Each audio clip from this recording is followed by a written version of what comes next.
Good morning, students. In our last class, we have started the lesson, the Dear Departed Part 1. And we have completed some part of that lesson. So today we'll be continuing the remaining part of the lesson. So if you see in your textbook,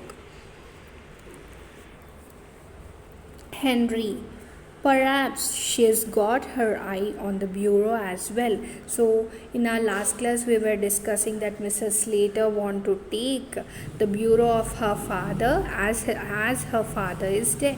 But his sister Amelia may also want to take that bureau. So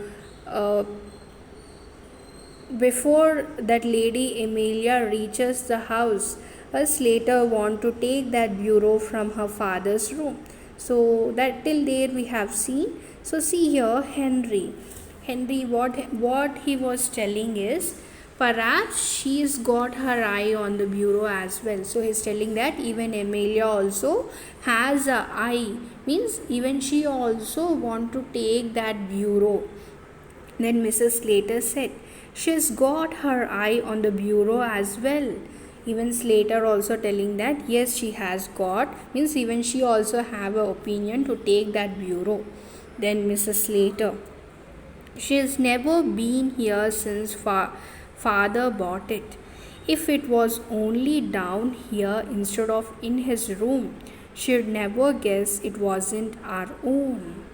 So what she is telling Mrs. Slater is telling that she has never come to our home since father has brought this bureau to home. So what she is planning, if it was only down here instead of in his room, so what she is telling is if this bureau is down instead of in father's room, even that lady doesn't know that this bureau belongs to father. Why? Because that lady has never come to our home from the time we brought the bureau.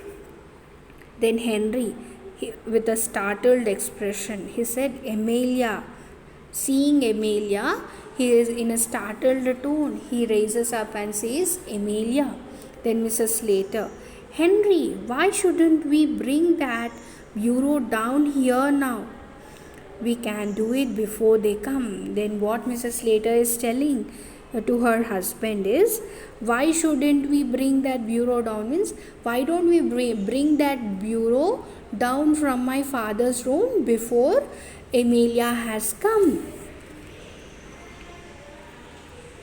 Henry, stupefied, I wouldn't care to. Then Henry also said, I wouldn't care to. Then Mrs. Slater, don't look so daft. Why not? Then she's telling, why do you think like that? Then Henry, it doesn't seem delicate somehow. So he's telling it doesn't look delicate, means the bureau which they are planning to bring it down, it is not delicate. It is very hard to move from upstairs till down. Then Mrs. Slater, we would put that shabby old chest of drawers upstairs where the bureau is now. Elizabeth could have that and welcome.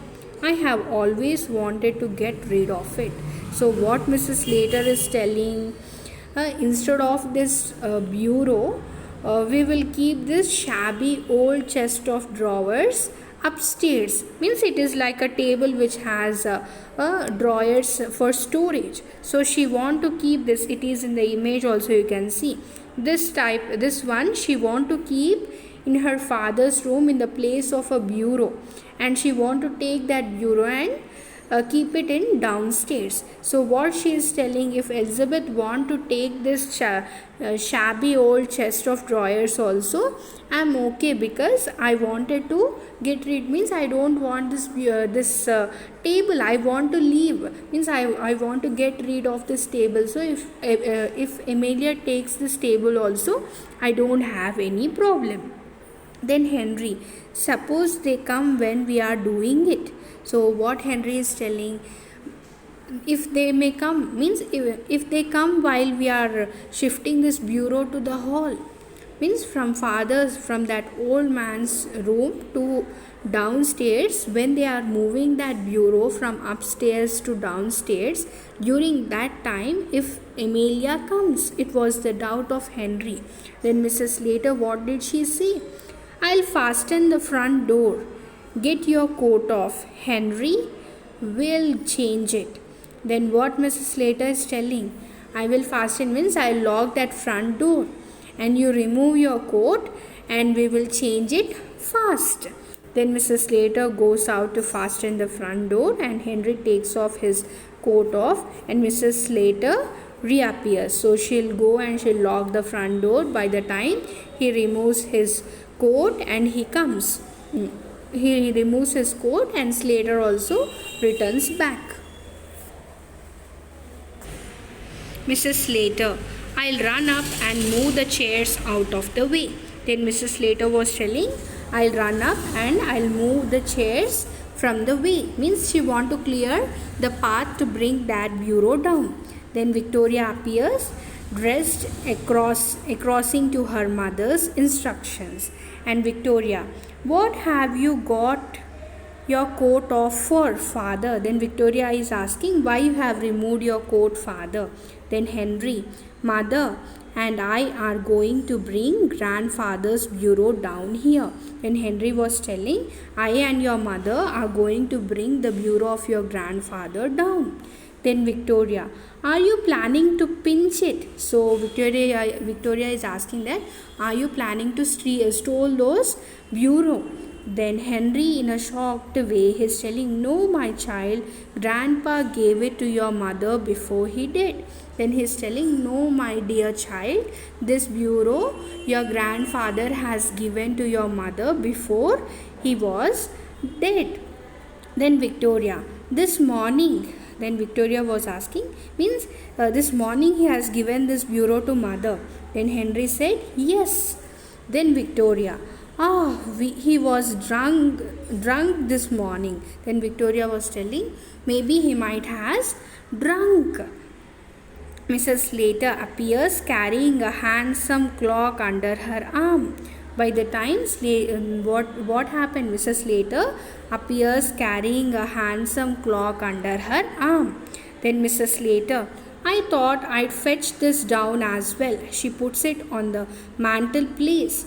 Our clock's worth nothing and this always appealed to me. So what Mrs. Slater is telling, I thought I would fetch this down, means I thought I will take this down and keep on a mantelpiece because our clock is very worth, means our clock's worth is nothing. So that's why she want to keep this clock on their mantelpiece.